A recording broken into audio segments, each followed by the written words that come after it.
Assalamualaikum warahmatullahi wabarakatuh. Waalaikumsalam warahmatullahi wabarakatuh. Apa kabar anak-anak ibu semua? Sehat, Bu. Sehat? Sehat, Bu. Alhamdulillah, walaupun udah semakin sore tapi harus tetap semangat ya. Silakan Ketua Kelas Fitri pimpin doanya, Nak. Ya, baik, Bu. Kawan-kawan, sebelum memulai pelajaran, mari kita berdoa bersama. Berdoa dimulai. Doa selesai. Terima kasih Fitri. Kalau berdasarkan partisipan Ibu lihat baru 8. Gimana ini Ketua Kelas? Gimana teman-temannya yang lain? Hujan di rumahnya, Bu, jaringannya jelek. Oh, jaringannya jelek ya. Berarti kalau baru 8 partisipan berarti harus berapa lagi ini anak-anak? 4 lagi, Bu. 4 lagi. Baiklah kalau begitu. Oke, kita langsung mulai saja ya walaupun teman-temannya belum bergabung. 4 orang lagi. Ya, Bu. Oke. Minggu kemarin, pada pertemuan minggu kemarin, Ananda sudah belajar tentang teks ceramah, sudah belajar tentang menemukan kalimat majemuk di dalam teks ceramah. Ya, maka pada hari ini kita akan belajar mengenai struktur dan isi teks ceramah. Tapi sebelumnya, Ibu pengen flashback dulu ke materi minggu kemarin. Apa materi kita minggu kemarin? Ayo. Kalimat majemuk, Bu. Mengenai kalimat majemuk. Nah, siapa yang masih ingat apa itu kalimat majemuk bertingkat? Nah, saya coba, Ibu. Silakan Mulyani. Silakan Mulyani. Majemuk bertingkat itu kalimat yang terdiri dari 2 klausa. Ada klausa utama, ada klausa bawahan ya, Bu ya? Nah, bagus sekali Mulyani. Pintar sekali. Nah, jadi teman-teman yang lain coba diingat kembali apa itu kalimat majemuk bertingkat ya. Terima kasih Mulyani. Nah, Mulyani sudah memberikan kita pengertian apa itu kalimat majemuk bertingkat. Nah, sekarang Ibu pengen tahu, kasih dong Ibu satu aja contoh kalimat majemuk bertingkat. Silahkan, siapa yang bisa? Beri Ibu satu contoh kalimat majemuk bertingkat. Iya, kalimat majemuk bertingkat hubungan akibat, Bu, yang ditandai oleh kata penghubung sehingga contohnya ia terlalu bekerja keras sehingga jatuh sakit. Nah, itu salah satu contoh kalimat majemuk bertingkat ya. Kalimat majemuk bertingkat itu ada berapa? Ada 7, Bu. Nah, pintar sekali menanti. Nah, berarti dapat Ibu simpulkan Anda sudah bisa ya memahami memahami tentang kalimat majemuk yang sudah kita pelajari minggu kemarin. Nah, untuk pembelajaran sekarang, Ibu akan share screen. Pada pertemuan kali ini, kita belajar berdasarkan kompetensi yaitu menganalisis isi, struktur, dan kebahasan dalam teks ceramah. Tapi kita batasi pada indikator ini kita hanya belajar tentang mengidentifikasi isi dan struktur teks ceramah saja. Paham ya? Ya, Bu.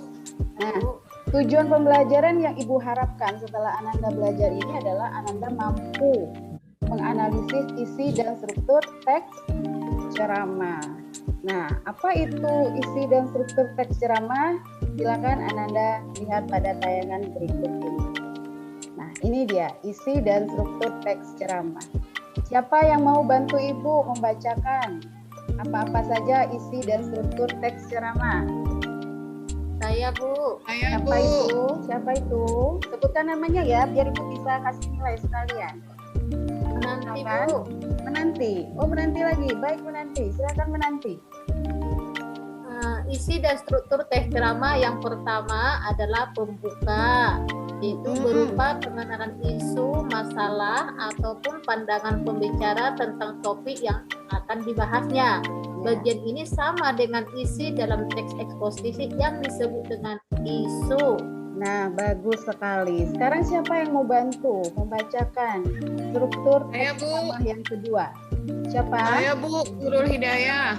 Ya, silakan Nurul Hidayah. Bagian isi ya, Bu. Ya. Isi berupa rangkaian argumen pembicara berkaitan dengan pendahuluan atau tesis. Pada bagian ini dikemukakan pula sejumlah fakta yang memperkuat argumen-argumen pembicaranya.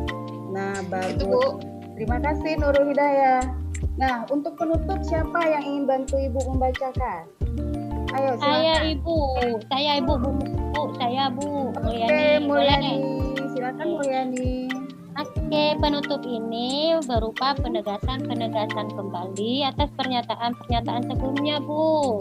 Oke, bagus sekali. Nah, untuk mempertajam pengetahuan Ananda tentang struktur-struktur teks ceramah, kita langsung aplikasikan struktur-struktur tersebut ke dalam teks ceramah berikut ini. Nah, di sini sudah Ibu pilihkan salah satu teks ceramah yang cukup menarik, judulnya tentang Jepang. Ya, tentang Jepang. Ini juga sudah ada di LKPD Ananda semua. Jadi silakan Ananda baca di LKPD ceramah yang berjudul tentang Jepang. Ini teksnya sangat menarik. Oke, kita sekarang berlatih ya untuk menentukan struktur teks ceramah sekarang. Artinya Ibu tidak menugaskan untuk berkelompok, tapi ini adalah pekerjaan mandiri. Jadi Ananda sekarang berlatih untuk menganalisis struktur teks ceramah secara langsung sekarang. Nah, nanti Ananda akan menganalisis struktur teks ceramah berikutnya yang berjudul budaya tepat waktu pada LKPD. Jadi sekarang sifatnya kita berlatih. Oke, berdasarkan teks ceramah ini, siapa yang bisa menentukan mana isinya, mana pembukanya, mana penutupnya? Silakan. Siapa yang bisa menjawab?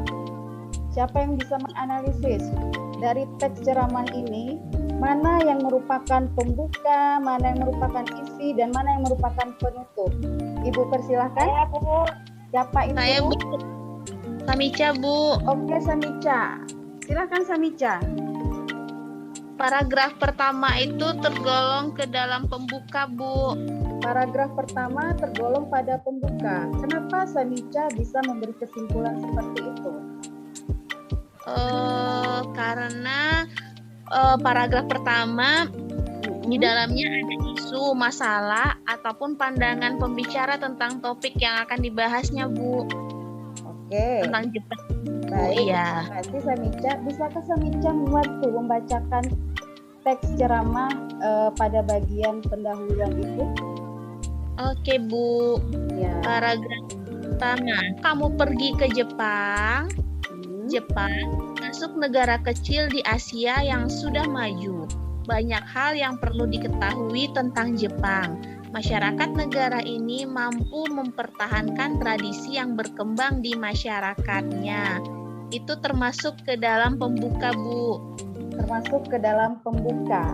Jadi di sini Ya. penulis berusaha untuk Menjelaskan itunya, Bu, tentang apa yang sedang dibahas.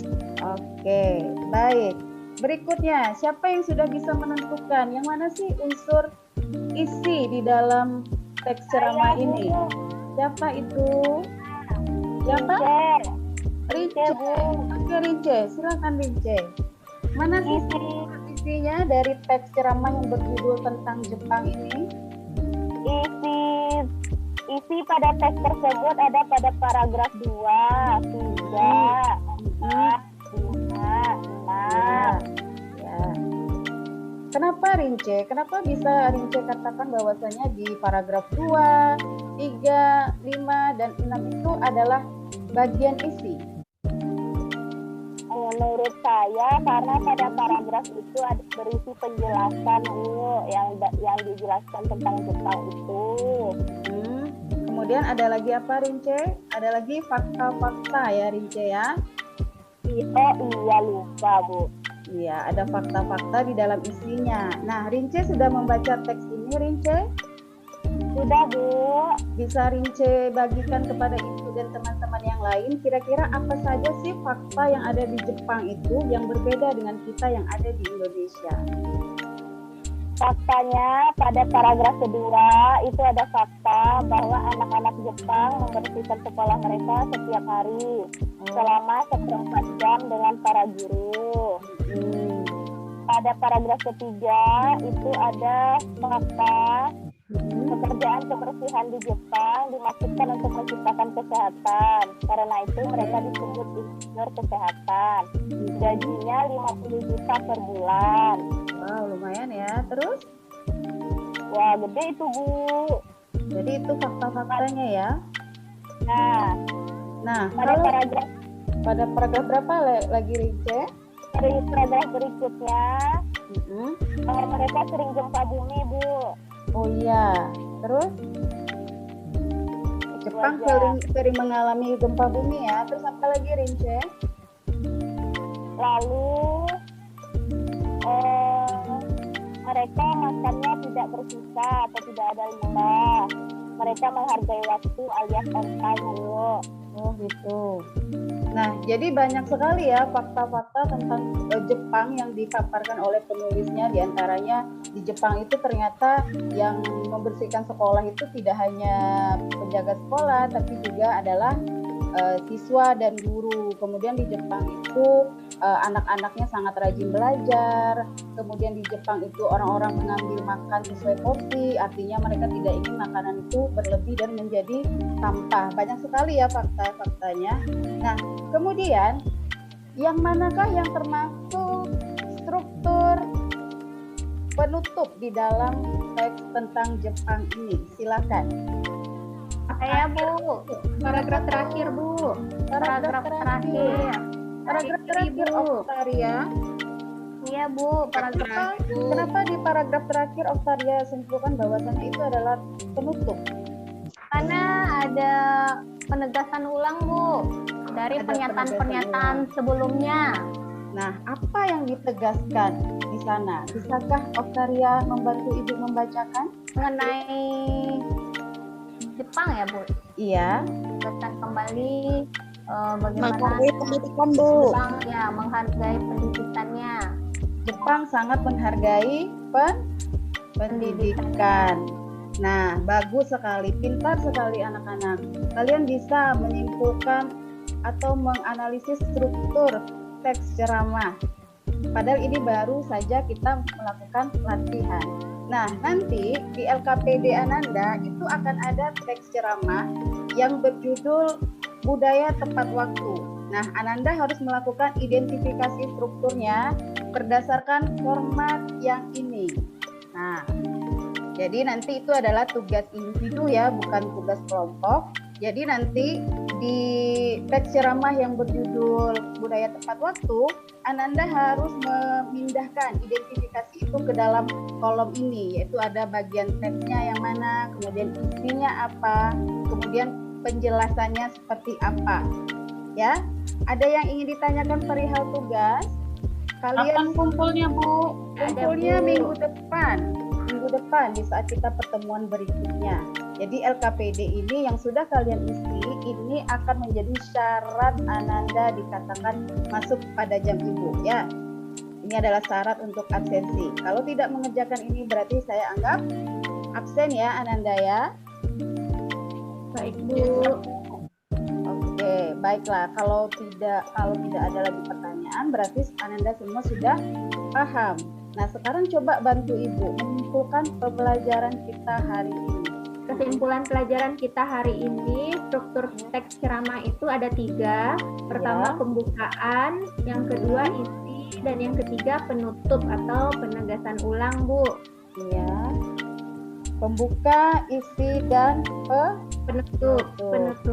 Nah, baik, bagus sekali Ananda. Jadi Ananda sudah bisa menyimpulkan, sudah paham, tidak ada lagi pertanyaan, sudah mengerti bagaimana teknis tugasnya nanti di rumah. Nah, berarti pembelajaran hari ini Ibu tutup. Kita akan bertemu minggu depan dengan indikator menganalisis unsur kebahasaan di dalam teks ceramah. Baik. Sebelum pembelajaran ditutup, silakan Ketua kelas kembali, Fitri Diningsih, pimpin doanya.